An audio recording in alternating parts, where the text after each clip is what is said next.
عاشق چھ آہار نیامت زن پتم پہار پیامت در غم پیامت یا مصطفیٰ یا مجتبی ارحم لنا دنال من ہند تاجدار کنا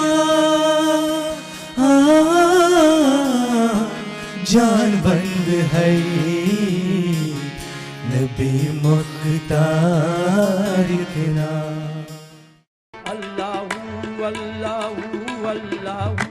ہندوستان میں 1000 سال سے زیادہ کے ارتقاء میں تصوف یعنی صوفیت کی ایک تاریخ ہے۔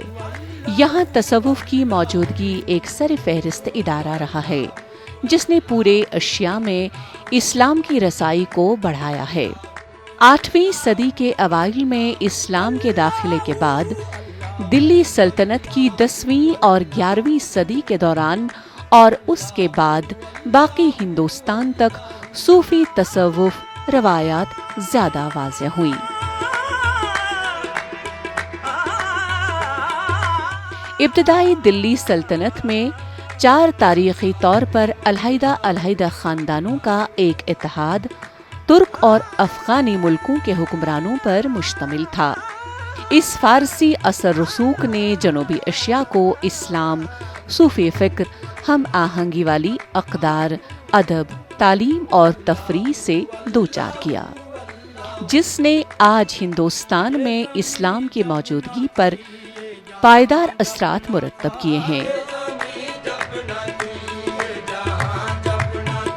صوفی مبلغین، سوداگر اور مشنری بھی سمندری سفر اور تجارت کے ذریعے ساحلی بنگال اور گجرات بھارت میں آباد ہوئے۔ انہی برگزیدہ حیثیتوں میں شمار ہوتے ہیں حضرت شیخ شہاب الدین عاشق اللہ رحمۃ اللہ المعروف بابا جی۔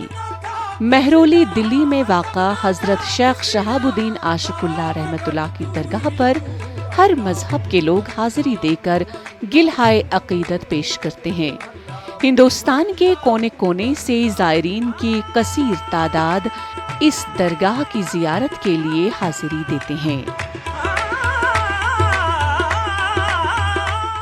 یہ اللہ کے نیک و برگزیدہ بندے ہیں۔ یہ اپنی عبادت و ریاضت کے ذریعے اپنے مولا کے قرب کو حاصل کیا۔ قرب خاص میں پہنچنے کے بعد رب تبارک و تعالی اپنے جلوہ جہاں رائی کا دیدار کرایا، جس کا فضل ہے کہ آج اپنی اس زمین کے اوپر رہے تو دنیا کے لوگ ان سے استفادہ حاصل کرتے رہے۔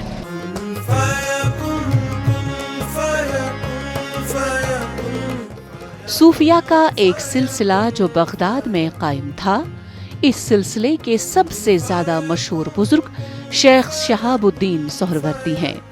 آپ نے تعلیم مراغہ میں حاصل کی اور پھر اصفہان چلے گئے، جہاں سے وہ حلب پہنچے اور یہاں مستقل سکونت اختیار کی۔ ہندوستان میں انہوں نے اپنے بہت سارے مرید بھیجے تھے۔ شیخ نور الدین مبارک غزنوی، شیخ ضیاء الدین رومی، قاضی حمید الدین ناغوری وغیرہ ان کے مشہور خلفاء تھے۔ انہی میں حضرت شیخ شہاب الدین عاشق اللہ رحمۃ اللہ بھی شامل ہیں۔ حضرت شیخ شہاب الدین عاشق اللہ کی درگاہ پر لوگوں کا ہر وقت تانتا بندھا رہتا ہے۔ ان کا مزار شہر سے دور ایک جنگلی علاقے میں واقع ہے۔ یہی انہوں نے عبادت و ریاضت کی۔ یہاں ایک کنواں ان کی محبت خداوندی کو بیان کرتا ہے۔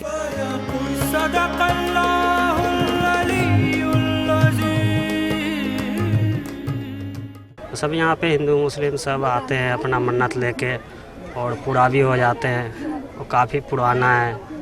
یہاں ایک کنواں بھی ہے، وہ کنواں تو ابھی بند ہے فی الحال۔ میں کنواں کا پانی سنتے کہ پینے سے منت مانگنے سے وہ پورا ہو جاتا ہے، میں بھی پیا تھا، حالانکہ میرا تو پورا ہو گیا ہے۔ تزکیہ نفس ایک قرآنی اصطلاح ہے۔ اسلامی شریعت کی اصطلاح میں تزکیے کا مطلب ہے اپنے نفس کو ان ممنوع و معیوب اور مکروہ امور سے پاک رکھنا جنہیں قرآن و سنت میں ممنوع و معیوب اور مکروہ کہا گیا ہے۔ گویا نفس کو گناہ اور عیبدار کاموں کی آلودگی سے صاف و پاک کر لینا اور اسے قرآن و سنت کی روشنی میں محمود و محبوب اور خوبصورت خیالات و امور سے آراستہ رکھنا ہے۔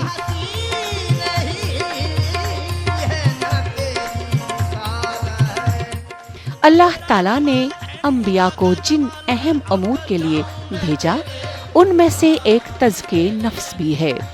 حضرت شیخ شہاب الدین عاشق اللہ رحمۃ اللہ علیہ جیسے صوفی بزرگان دین نے اسی پیغام کو عام کیا اور محبت و امن و آشتی کا درس دیا۔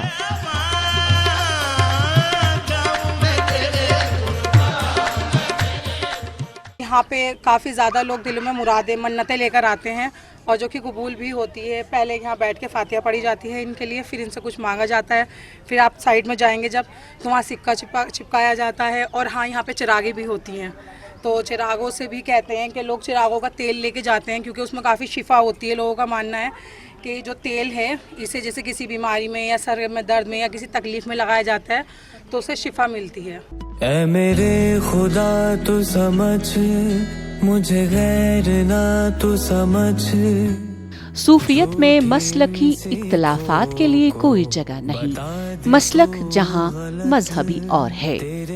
تصوف نے ہمیشہ اس بات پر زور دیا ہے کہ تکثیریت کے ساتھ جینے کے اصولوں پر عمل کیا جائے اور اس کے ماننے والوں نے انہی اصولوں پر عمل کیا۔ ہندوستان کے پس منظر میں تصوف نے تمام مذاہب کے احترام پر زور دیا ہے۔ ہندوستان میں صوفیوں نے ماضی میں جتنے بھی سلاسل قائم کیے ہیں ان میں ایک بات سب سے زیادہ نمایاں ہے اور وہ ہے تمام عقائد کے درمیان اسلام کا نظریہ امن۔ میرا غرور میری تعبیروں کو دے تو عنایتوں کا سرور۔ درگاہ میں آتے ہوئے مجھے 3-4 سنڈے ہو چکے ہیں یہاں پر، اور الحمدللہ جب سے میں نے یہاں آنا اسٹارٹ کیا ہے میرا کام بھی اچھا ہے، اور اللہ کا کرم اور احسان اور بابا کی دعا ہے، الحمدللہ مجھے بہت آرام ہے اور سکون ہے یہاں پر۔ اور انشاءاللہ میں لوگوں سے یہی امید کروں گا اور یہ اپیل بھی کروں گا کہ یہاں زیادہ سے زیادہ لوگ آئیں اور یہاں پر آ کے اپنی دعاؤں کو مانگیں، اور انشاءاللہ یہاں سے فیض ملے گا۔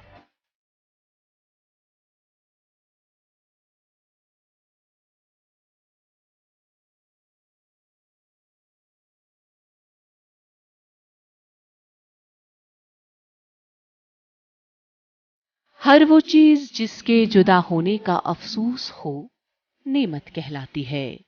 ایسا انسان جو سلیم و عقل، حلیم و طبع، خلوت پسند ہونے کے ساتھ ساتھ حد درجے کا منطقی اور پارسا، عبادت گزار، شریعت کا پہرے دار، طریقت کا ترجمان، جس کے دل میں غلبہ اسلام کا سحر اور دین سے رغبت ہم وقت پیدا ہو، جس کے خلوت و اذہان میں مسلک حق اہل سنت و جماعت کی لگن ہو، جس کے سینے میں خدمت خلق اور انسانیت اور ہم آہنگی کا جذبہ ہو، سادہ صاف ستھرا اور سفید لباس زیب تن ہو، ماحول پر سکوت ہو اور محفل میں رنگ و چمن ہو، جس کے شب و روز خالق سے گفتگو میں محو گزریں اور جس کی تنہائی بھی اس کی پارسائی کی گواہی دے، انہی برگزیدہ حیثیتوں میں شمار ہوتے ہیں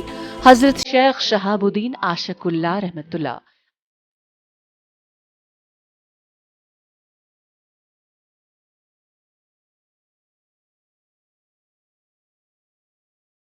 دام غنیمت زان نادان گفلو، دام غنیمت زان نادان گفلو، چھوئی کنی کت پیر باوان کاملو۔